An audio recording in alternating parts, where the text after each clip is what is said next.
Hi everyone. Over the past few months, I've heard heart-wrenching stories of families being torn apart because of infidelity. The aggrieved spouse describes the feeling as worse than death. Children are left broken.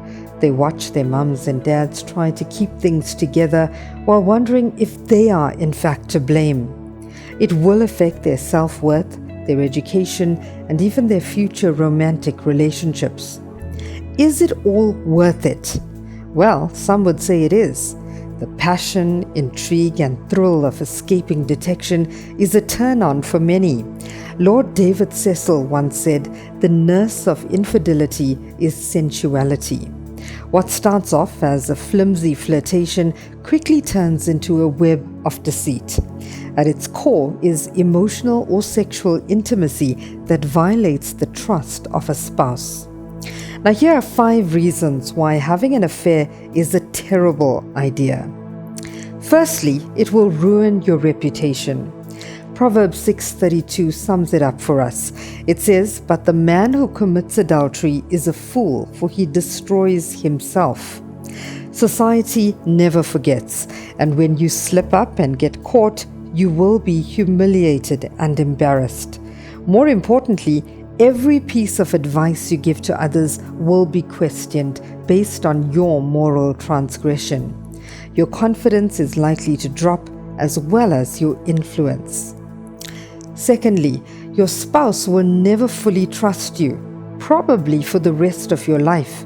They will start to question everything, from why you took so long at the store to whether you're really working late at the office.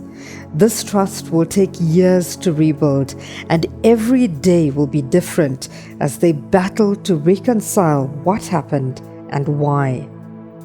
Thirdly, your children will no longer see you as a role model. Knowing that you chose to be with someone other than their mum or dad will make them feel insecure, confused, sad, and even angry. You will lose your authority to steward and discipline them because you have been a poor example. If you have daughters, the emotional trauma may lead them to quickly get involved in a relationship without due diligence. If you have sons, your behavior may rubber stamp them doing the same. Fourthly, you increase your chance of getting a sexually transmitted disease. Did you know you can have an STD even though you don't experience any symptoms? STDs can lead to infertility in both men and women. It can also increase your chances of contracting HIV, cancer, or syphilis. Cheating on your spouse can therefore directly impact both your quality and length of life.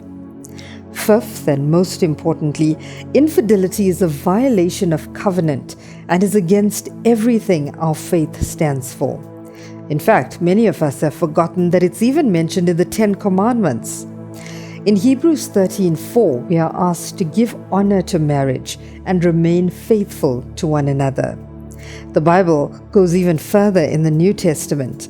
Matthew 5:27 says, "You have heard it said, 'Do not commit adultery,' but I tell you that anyone who even looks at a woman lustfully has already committed adultery with her in his heart."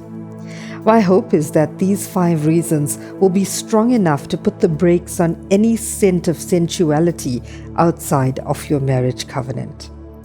But what if it's too late? What if you're already too deep, but you've now decided to walk away?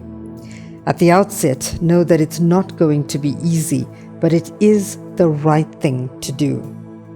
Firstly, you'll have to gather all your courage and end the affair.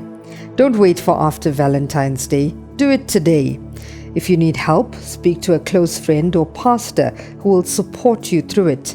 Make the break quick and to the point, and then end all communication.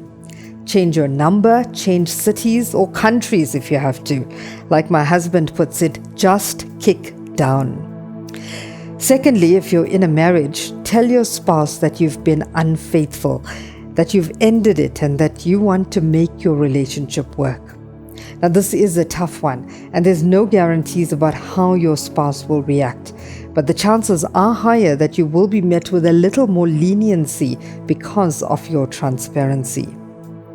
There has to be genuine remorse, and don't expect your spouse to simply get over it, even if they've decided to forgive you and try again. Rebuilding trust takes time, and during this phase, your spouse will be processing all sorts of emotions. Give them the space and time that they need.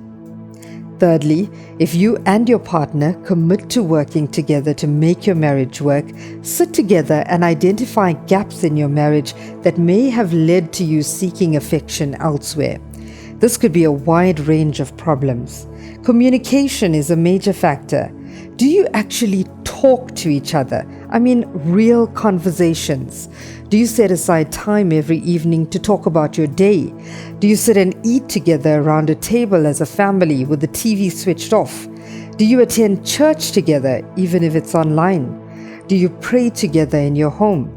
Are there problems around intimacy, family interference, pride, laziness, insecurity, unforgiveness, alcohol, drugs, or physical abuse? Together with your spouse, come up with an action plan to make your marriage a happy place. This will entail putting in place goals and priorities and sticking to them. Once you as a couple find each other, the love will also filter down to your children and will translate into a happy and healthy environment for them to thrive in. Marriage is demanding and challenging, and sometimes rather frustrating. But it also comes with great reward. All the bumps along the journey can lead to greater transparency, connection, insight, and intimacy. The challenges force us to access resource and strength we never knew we had as we engage in covenant.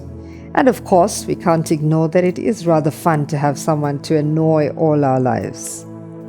Ecclesiastes 10:8 says, "He that digs a pit will fall into it, and he that breaks a hedge, a serpent will bite him." In modern terms, we need to have a strong hedge or fence around our marriage with security beams. When trouble comes, we must be able to press the panic button and call for help from specialists in the field. We need to constantly make sure the fence around our family is in good condition. If any part of the fence is damaged or broken down, it will compromise the security of our marriage. So let's put in place proper structures today and perform the necessary maintenance to ensure that our marriages are fortified and can ultimately be a haven of love, joy, and rest. Have a blessed week.